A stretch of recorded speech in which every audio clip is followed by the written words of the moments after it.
तो descriptive paragraph के अंदर बच्चों जब भी आपको किसी पर्सन का डिस्क्रिप्शन देना है तो आप ये वाले स्टेप्स फॉलो करते हैं।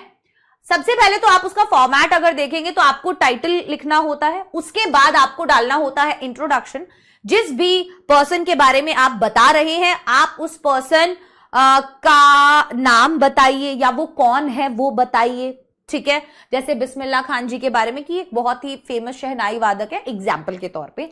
आफ्टर दैट आप उनका बॉडी ओवरव्यू, मतलब आप अब जो बॉडी वाला पार्ट लिख रहे हैं उसके अंदर आप उनके फिजिकल अपीयरेंस के बारे में बताइए, वो किस तरीके की पर्सनालिटी है वो बताइए, आप उनके अचीवमेंट्स के बारे में बताइए, आप उन्होंने क्या क्या अवार्ड्स जीते हैं वो बताइए, उनका नेचर कैसा है आप वो सब चीजें बताइए for example. And then conclusion कि भाई उनका क्या, आप एज अ पर्सन उनका क्या कॉन्ट्रीब्यूशन रहा है आप वो बता सकते हैं और आप रैप अप कर सकते हैं चीजें।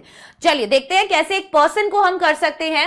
हु इज द पर्सन, सबसे पहले आप बताएंगे कि पर्सन कौन था, what do they look like, वो कैसे दिखते थे। दैट मीन्स आप उनका फिजिकल अपीयरेंस बता रहे हैं कि भाई वो लंबे थे, पतले थे, काले थे, गोरे थे, लंबे बाल थे, हट्टे कट्टे थे, आंखों का रंग ऐसा था। आप उनके फिजिकल अपीयरेंस के बारे में बताओ कि हमेशा मुंह पर एक स्माइल रहती थी, वो चीजें। आफ्टर दैट आप उनके क्लोथ्स के बारे में बताइए, किस तरीके के कपड़े पहनते थे, ट्रेडिशनल पहनते थे, वेस्टर्न पहनते थे, धोती पहनते थे, खादी पहनते थे, कुछ भी बताइए। एंड देन अगर उनके बारे में कोई एक यूनिक चीज है तो आप वो भी जरूर बताइए, ठीक है। After that what do they do, वो क्या करते थे। अब जैसे मान लीजिए बिस्मिल्लाह खान जी थे जो वो शहनाई बजाते थे, अलग अलग राग बजाते थे, उनके जैसा कोई भी नहीं था, उन्होंने इंटरनेशनल लेवल तक पहुंचाया है हमारे कल्चर को, ये सब चीजें आप बताइए। वो देशभक्त थे, पेट्रियट थे, उन चीजों को रिलेट करके आप वहां पर एक्सप्लेन कीजिए। After that what is there personality like, उनका पर्सनालिटी कैसा था। फॉर एग्जाम्पल वो काइंड थे, हम्बल थे, अपने देश से प्यार करते थे, अपने म्यूजिक को लेके बहुत ज्यादा सीरियस थे, ये सब चीजें आप बताइए। एंड देन लास्ट में व्हाई आर दे स्पेशल, वो स्पेशल क्यों थे आप वो चीज बता सकते हैं।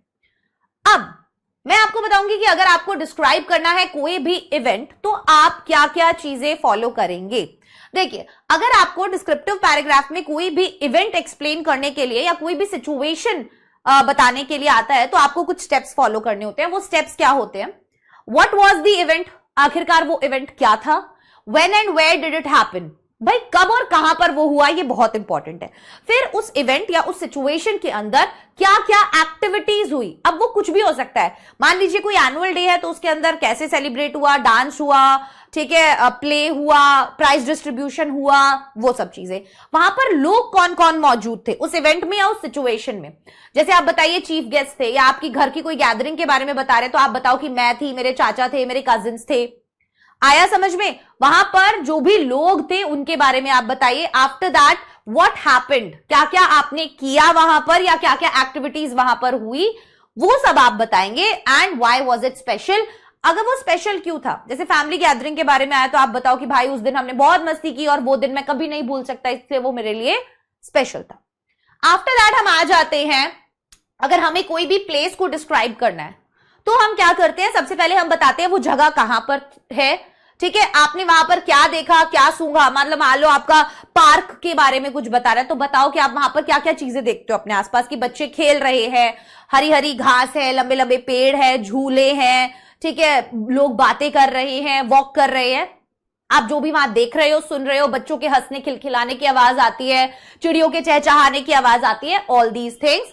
After that what do you do their, आप वहां क्या करते हो कि भाई मैं फाउंटेन के पास जाके बैठ जाता हूं, मैं अपने दोस्तों से वहां पर जाकर मिलता हूं, मैं उनके साथ खेलता हूं, मैं बहुत सारी बातें करता हूं, मैं वहां पर नेचर एंजॉय करता हूं, ये सब चीजें आप बताइए। And why is it special, वो आपके लिए स्पेशल क्यों है, आप वो बता सकते हो, ठीक है। आफ्टर दैट आ जाते हैं हमारे एनिमल वाले डिस्क्रिप्शन पर, कि अगर मान लीजिए आपको कोई भी एनिमल को डिस्क्राइब करना है तो आप कैसे करेंगे। तो अगेन मैंने आपको बोला था आप वो एनिमल बताओ, उसका ब्रीड बताओ, ठीक है, वो कैसा दिखता है वो बताओ, एंड उसका नेचर कैसा है। भाई वो बहुत प्लेफुल है, वो स्ट्रेंजर्स को देख के भौंकने लग जाता है, वो बच्चों के साथ खेलता है, उसे क्या क्या चीजें पसंद है, वो क्या समझता है, वो क्या खाता है, सब कुछ आप उसके अंदर लिख दीजिए। And why is it special, वो स्पेशल क्यों है। आया समझ में। अब लास्ट आ जाता है हमारा कोई भी वेदर का एक्सपीरियंस, कि मान लो कोई रेनी डे या कोई विंटर या समर, किसी भी भाई वेदर सिचुएशन के बारे में या मौसम के बारे में आपको बताना है, तो आप कैसे डिस्क्राइब करोगे? अगेन, जब इस तरीके के डिस्क्रिप्शंस आपको देने होते हैं तो आप ध्यान रखिए कि आप लोगों को इस तरीके का डिस्क्रिप्शन दें कि वो जब आप उसको पढ़ें तो या तो वो उसे इमेजिन कर पाए अपने दिमाग में, है ना? तो वही बोल रहे हैं कि वो दिन किस तरीके का था, आपने अगेन वहां पर क्या देखा, क्या सुना, क्या खुशबू आपको आई। जैसे हमने रेनी डे के बारे में बताया, तो हमने बताया कि हमने देखा बारिश होते हुए, बारिश बहुत तेज हो रही थी, बच्चे जो है पडल के अंदर छपक छपक कर रहे थे, या लोग जो है अम्ब्रेलाज लेकर इधर उधर भाग रहे थे। ठीक है, मैंने बारिश की आवाज सुनी छत पर गिरते हुए जो बहुत पीसफुल थी, और मैंने गीली मिट्टी की खुशबू को सूंघा जो बहुत ही रिफ्रेशिंग थी।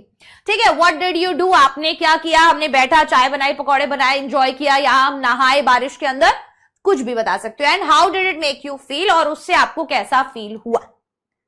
इस तरीके से आप क्या कर सकते हो, आप किसी भी चीज को मतलब आप लिख सकते हो, बहुत इजी हो जाएंगे, और ये सभी स्टेप्स आप फॉलो कर सकते हो। राइट, सो मैं आशा करती हूं कि आज का ये वीडियो आप सभी लोगों को पसंद आया होगा, और आप सभी बच्चे इन स्टेप्स को फॉलो करके एग्जाम के अंदर एक बहुत ही अच्छा डिस्क्रिप्टिव पैराग्राफ जो है वो लिखकर आएंगे। मैं ये नहीं बोल रही कि आपको बहुत सारे पैराग्राफ लिखकर प्रैक्टिस करने हैं, बट मैं ये बोल रही हूँ कि पिछले 5 साल के पेपर्स में जो भी डिस्क्रिप्टिव पैराग्राफ्स आए हैं, आप उनको तो प्रैक्टिस कर लीजिए, बट ज्यादा से ज्यादा रीड कीजिए। जितने ज्यादा रीड करोगे उतना ज्यादा आइडियाज आएंगे, उतना अच्छे से आप लिख पाएंगे, क्योंकि उससे हमारा वोकैबुलरी काफी इंप्रूव हो जाता है।